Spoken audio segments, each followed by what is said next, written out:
แมวเหมียวมีพัสดุมาเด็กๆรับไว้ให้หลวงปู่แต่แมวเหมียวไม่ขึ้นไปนอนแล้วเพราะเป็นอาหารน้องหมาคราวนี้มีพัสดุส่งถึงหลวงปู่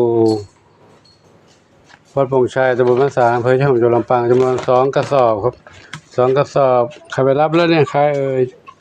จินตลาท้องอ่อนลงไปเลยครับเป็นอาหารน้องหมา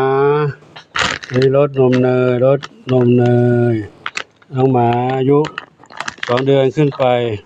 สำหรับลูกหมาต้องเดินขึ้นไปอันนี้สำหรับหมาวัดอันนี้สำหรับเหมียวโตอายุ1 ปีขึ้นไปอันนี้เป็นน้องหมาที่อยู่ตาม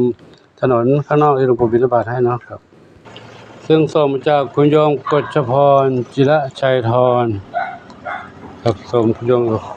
ได้ส่งมาให้น้องเหมียวน้องหมาซึ่งน้องเหมียวคุณโยมกฤษพรก็ได้ส่งมาให้น้องหมาเป็นประจำอยู่แล้วเนาะทั้งน้องหมาน้องเหมียวก็ขออนุโมทนาสาธุขอบุญกุศลทั้งหลายจงเป็นพระปัจจัยนุนำคำชูให้คุณโยมกฤษพรพร้อมครอบครัวพบความสุขความเจริญมีความสุขกายสุขใจ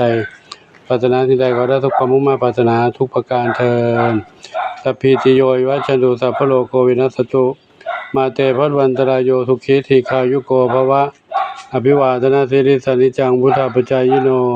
จัตตารโอธรรมาวัฏันติอายุวันโนสุขังพลังสาธุสาธุสาธุ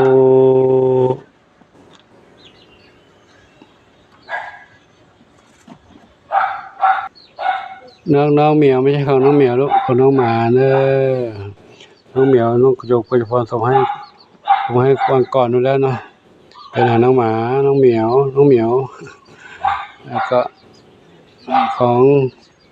เด็กๆทั้งหลายนะขออนุโมทนาสาธุน้องเหมียวได้รับไปแล้วหลวงปู่เหมียวรับให้หลวงปู่เรียบร้อยแล้วเสียงมาหาเบ้งอยากกินแล้วเนาะเดี๋ยวไปให้กินไหมไม่ให้กินเลยไหม